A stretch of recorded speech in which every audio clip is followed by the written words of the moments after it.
L'Esprit est là. Il aurait été facile pour les Juifs de démontrer devant le pouvoir romain que le christianisme était une nouvelle religion. Cela n'aurait pas été admis par Galion, le proconsul compétent pour la Grèce. Car Rome accordait le statut de religion, autorisé à certaines d'entre elles dans le judaïsme, mais pas à d'autres.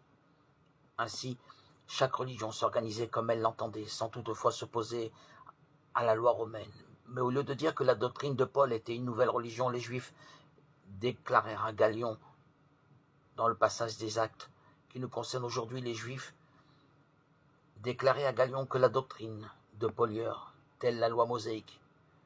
Ils ont donc fait de la nouvelle foi, malgré eux, une question purement interne au judaïsme, ce qui a amené Galion à ne pas intervenir par mesure de prudence et aussi par respect de la séparation de deux ordres, le politique et les religieux.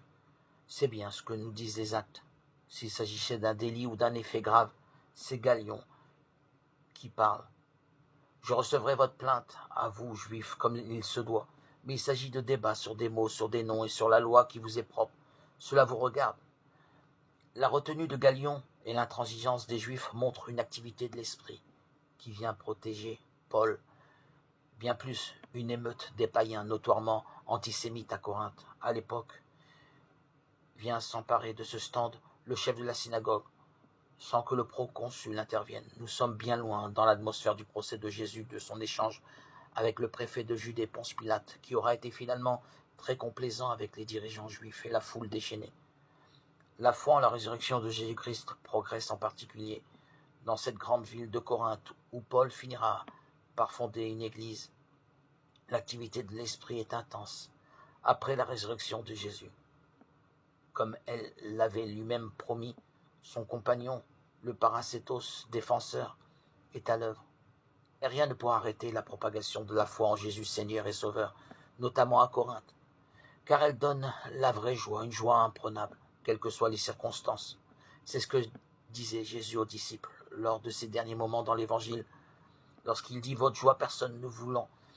En ce jour-là, vous ne poserez plus de questions. » La compréhension complète de la résurrection de Jésus-Christ ouvrira chez les disciples une perspective inouïe, celle de ne plus imaginer une fin à sa propre vie. Cela modifie totalement la perspective des êtres humains sur le plan psychologique. Ne serait-ce que cela, et provoque naturellement la joie, et une joie qui dure. Cette joie rejoint le psalmiste. Cette joie qui est complète lorsqu'il dit « Tous les peuples, battez des mains, acclamez Dieu pour vos cris de joie ». Et cette joie vient retrouver la nôtre, contemporains modernes que nous sommes. Alors réjouissons-nous plus encore, aujourd'hui, devant une foi qui a duré, qui s'est propagée partout et dont la vocation est de grandir.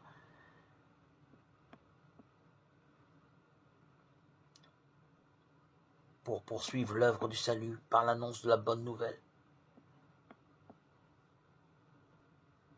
Ô Seigneur, ma joie de te connaître est complète, car ma vie a choisi une autre voie, celle de la vie éternelle.